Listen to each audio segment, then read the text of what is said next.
Hey everybody, welcome to our weekend check-in video for Psych-45 Research Methods for Saturday, October 30th, our last one for October. First up here, that your third exam has been graded there, so do take a look at the comments I made for your essay questions.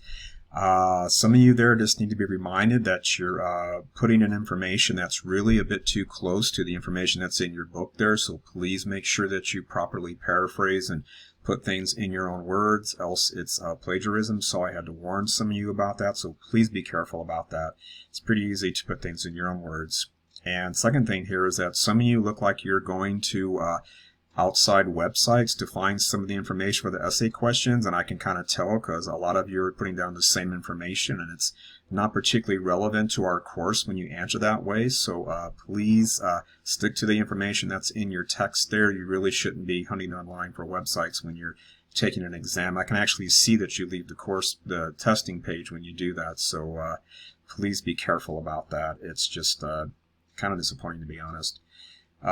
Next up here is that your Unit 4 is now open over chapters 11, 12, and 13, so do take a look at that. You can always work ahead there. I do want to remind you, and I said this earlier about chapter 11 on factorial designs. These are the most complex designs we're going to cover in the course, and it would really help you a lot if you were to watch the lecture videos that I put together for these. I walk you through a lot of examples, some of which parallel the ones that are in your book there, so I really kind of break those down and explain those for you because it can be a little daunting to try to figure out how factorial designs work on your own. You can certainly try, but I would really watch the videos, and when I do this in my face-to-face classes, by the time I'm done going through all the examples, everybody really seems to get it, and it's a lot easier. Otherwise, it's, again, a little complex. The discussion for Chapter 11 is due next Friday, date of November 5th, so make sure you've got it turned in by that time. And once you finish Chapter 11, you're going to find the last two chapters in this unit, 12 and 13, are quote-unquote a lot easier and not as complex, and actually it gets a lot easier once you get past chapter 11 for the rest of the course, I think, so the content just isn't as complex. So but you'll see that for yourself as you work through our last two units here. Next up here is that your APA style literature review paper. Just a reminder that it's due Wednesday, November 17th, so you still got some time to get it done there.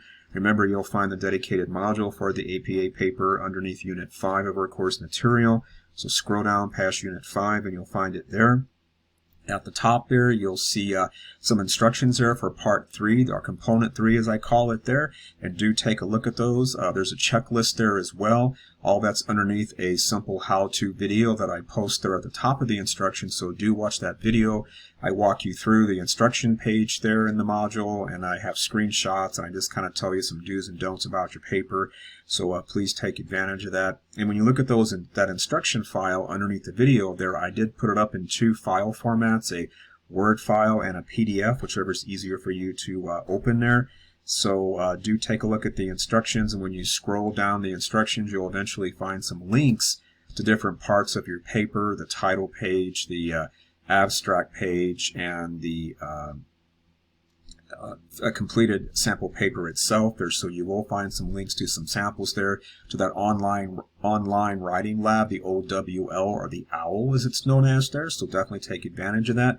You'll also see to the side on the margin there, when you pull up that OWL site, there's links to other things about APA style that may help you out as well regarding citations, etc. So do take advantage of those resources that you've got. It's great that stuff's online because you can easily find it there.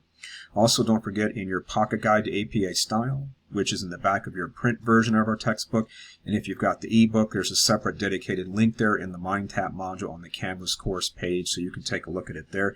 Do take a look at the sample paper that you'll find in Chapter 9. It's a completed paper on birth order, so it's an APA style literature review paper, so check it out. It's always good to have a completed sample to know what you have to turn in. You can use it as a model for your own work there. Also, a reminder for your APA style literature review paper, make sure you incorporate any feedback that I provided from your outline that you submitted there. Some of you had some issues with your citation formatting or not using all of your references and citations, so please be careful about that, and do go over that checklist that you'll find with the instructions near the top there in the Part 3 instructions there, because those are basically some do's and don'ts for your literature review paper, so please take a look at those. I do put those in there to help you avoid missing any points, and you will find a rubric there towards the bottom of the instructions. It's a file, so take a look at that. Again, just some things that will help you avoid losing massive amounts of points there, if you will. Ultimately, you're going to turn in 8 pages of literature review content. That is 8 full pages of what you found in the literature as documented in your list of 10 references. And you're also going to have a title page, an abstract page, and a list of your 10 references, or a reference page. So 11 pages altogether, 8 of which are really the meat and potatoes, your literature review. And do be careful when you're writing your literature review that you present what you found in the literature, not unlike what you'd find in a textbook.